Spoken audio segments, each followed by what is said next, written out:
Head coach Ron Rivera has released his first unofficial depth chart of the 2023 regular season. Going to be breaking that down here in just a sec. Las Vegas and the betting markets say that Sam Howell is one of the more likely starting quarterbacks to be benched here in 2023.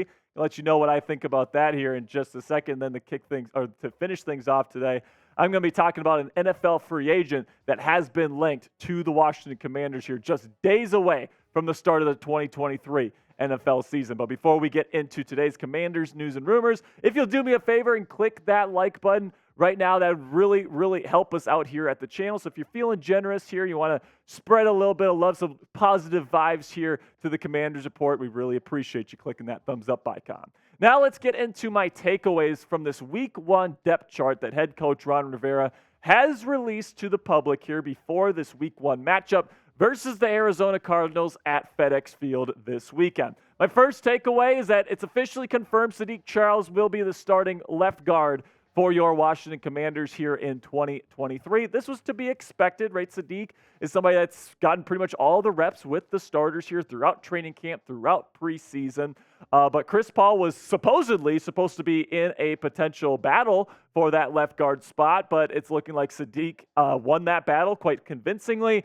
Now, is that saying much, beating Chris Paul in a position battle in training camp? I don't think so. It's going to be interesting to see how he does this year. Apparently, Ron Rivera has a high level of confidence in him. Then you got Nick Gates and Sam Cosme in there in the middle. I'm kind of concerned. I'm going to be honest with you guys about the interior of this offensive line. And then on the tackles, Charles Leno Jr. and Andrew Wiley. They're solid, but they're definitely susceptible to getting beat by some of the better edge rushers in the National Football League because they're limited as athletes. Then we go to my second takeaway here, which is the backup center is listed as Ricky Stromberg and not Tyler Larson. Tyler was listed as the backup center throughout the preseason, but Ricky has moved his way up. Of course, Tyler ended up getting himself cut before eventually re-signed here, and we actually need to add him to the offensive line depth chart here. So that's on me, guys. But Ricky Stromberg is the backup center right now for your Washington Commanders behind Nick Gates. And I'm looking forward to seeing if he's going to be able to start here at some point during the 2023 season. Nick Gates has had injury problems in the past. He hasn't graded overly well throughout his NFL career to this point. So if he disappoints, you do have this rookie here that you drafted in the 3rd round waiting in the wings. So I cannot wait to see if he's going to get any sort of playing time with the Commanders' offensive line in 2023. Now let me know down there in the comment section, will the rookie center out of Arkansas, Ricky Stromberg, get any sort of start here in 2023 for your Commanders? Give me a yes or give me a no. This is going to be the pinned comment on today's show. So YouTube's going to throw you an ad break here in just a couple of seconds. Take advantage of that time by giving me a yes or no down there in the comment section. All right, and then something else that was kind of answered here was some special teams duties and who's going to be doing the kickoff and punt returning for the Commanders, at least to start the 2023 season. The kick returner this year is going to be none other than second-string running back Antonio Gibson. Did a really good job as a special teams return man at Memphis. Of course, he's shown a little bit of that with the Commanders as well. And then Dax Milne is holding on to his spot as the punt return man for the Commanders when it comes to punt returning. So that'll be kind of the special teams duties. And now we can move on to the next takeaway here, my final takeaway from this first depth chart. This is that John Bates is listed over Cole Turner as the second tight end on the depth chart. Now, you might be saying, well, that's just because, Jack, that John Bates is a better blocker than Cole Turner is, and you would be right about that. But I would say overall, if we're looking at just purely the talent of all these tight ends in this Commanders tight end depth chart, I could even argue that Cole Turner is the number 1 tight end. I thought he looked fantastic in the preseason and during training camp practices. Logan Thomas has been injured throughout this process. So I'm looking at Cole Turner, made a lot of really nice catches, some really nice contested catches in the preseason. John Bates isn't much of a receiver, more of a blocking kind of guy. Logan Thomas, pretty well balanced. He gets open. He can find those zone windows, those open pockets against zone coverage quite well. He's a good possession type tight end. But I think Cole Turner might have a little bit of juice here. And despite getting listed as the tight end 3 to start the season, I think by season end, he could even be the number 1 tight end for Eric Bieniemy in this offense. And I think I like Turner more than John Bates, personally. I think that he's a better player. I think that overall, probably not as good of a blocker, but I do think that Turner's ability as a receiver is going to be particularly valuable to Eric Bieniemy this year, particularly if Logan Thomas doesn't come out and perform as kind of a safety blanket for Sam Howell in this Commanders offense here in 2023. Now, I do think that Cole Turner is going to be somebody that it can be a pretty decent player for the Washington Commanders offense moving forward. It might take a little bit of time, but I do think it's going to end up working out well for the Burgundy and Gold. And now let's talk a little bit about Sam Howell here, where Las Vegas currently has him as the second highest odds here to be the first starting quarterback to be benched during the 2023 NFL season. Now, take these projections with a grain of salt. And by the way, I'm not putting this on there because I believe he's going to get benched. I think Sam Howell looked pretty darn comfortable in Eric Bieniemy's offense this year during the preseason. And although he still has to prove himself, I'm not sold on him just yet. He certainly has a shot. Let's take a look at those odds from the Vegas betting markets right now. Baker Mayfield is currently projected to be the first quarterback that's projected to start here week one that's going to get benched, 2-1. Then you got Sam Howell, 4-1 right now. Ryan Tannehill at 6-1. Of course, Malik Willis had a pretty impressive preseason there in Tennessee. And then C.J. Stroud and Mac Jones both at 7-1 odds. So right now, Sam Howell is expected to potentially get benched. And listen, let's just look at the reality of the situation.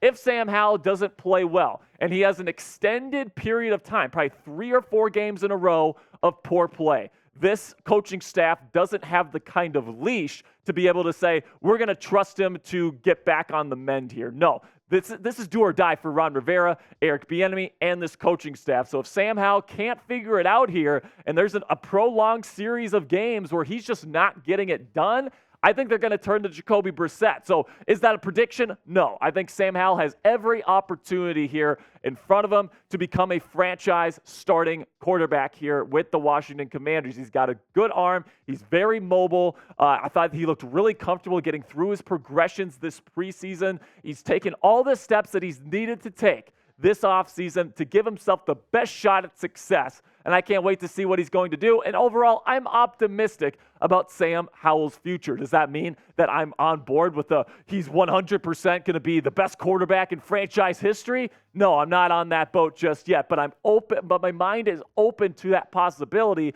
because of the talent that he brings to the table and the steps that he showed me during the preseason on film. Now, tell me what you think down there in the comments section. Are you a believer in Sam Howell? Type B if you believe in him, or if you don't believe in him and you think he's going to bust, go ahead and type a D for me down there in the comments section. Now, before we get into our next segment here, I want to talk to you guys about our sponsor at BetUS, and they're offering you guys a fantastic deal just in time for the 2023 NFL campaign. A 125% deposit bonus when you go to chatsports.com/bet and use promo code CHAT125. Now, you might be saying to yourself, what does a 125% deposit bonus mean even? It means if you put in $100 to $600 in your deposit, BetUS is going to match that by 125% and give that to use on your bet. So if you put in $100, you get an extra $125, $225 total to use on your bets. And why not use that on this weekend's game against the Arizona Cardinals? Right now, Washington is a touchdown favorite over Arizona, and the total over and under for the game is 38 points. Personally, I'm still going with Washington on that money line even. I think that Washington is going to win this by quite a bit. My official prediction is 30-10. Washington Commanders come away with the victory. And then according to that, of course, I'm going to be smashing that over for this game as well. So make sure you use promo code CHAT125 at chatsports.com/bet to get that 125% deposit bonus from our friends at BetUS today.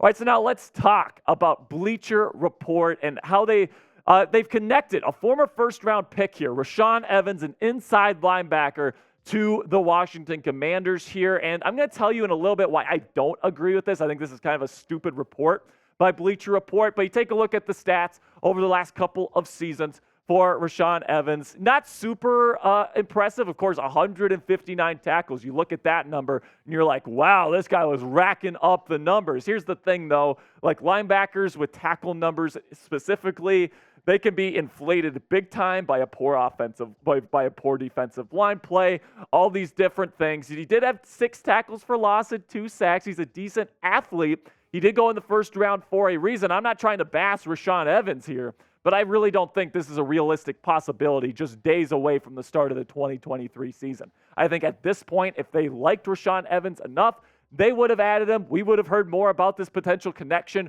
earlier on in the offseason. We haven't heard a lick of evidence there that the Commanders are interested in adding this guy. And I look at the depth chart right now, and I'm okay with what Ron Rivera and Jack Del Rio have in the inside linebacker room right now. Is it a stellar group? No, not really, right? Jamin Davis, he looked really good towards down the stretch last year. And then Cody Barton is pretty vanilla. You know, he does his job well. He's not an overly great athlete or anything like that, but he's a very solid NFL starter. And then you got Khaleke Hudson, who I thought played really well in training camp and in the preseason games this year. So, you know, would I scoff or would I hate this signing of Rashaan Evans if they ended up doing it? No, I think it would be a decent addition, but I don't think it's a realistic possibility this close to the start of the 2023 NFL season. I really don't see it happening personally, and I don't think Rashaan Evans is necessarily a good fit for the Washington Commanders, at least in this point in the process. Now, that'll be it for today's show, guys. Really do appreciate all the support. Make sure you click that subscribe button for me right now for our comprehensive Commanders coverage leading up to Week 1 versus the Arizona Cardinals. We're going to get an extensive injury report for you guys tomorrow when Ron Rivera addresses the media. You're not going to want to miss that. Guys like Terry McLaurin and Chase Young are going to be on that injury report. So if you want that news tomorrow, make sure you click that subscribe button. And until tomorrow, guys, hail to the Commanders.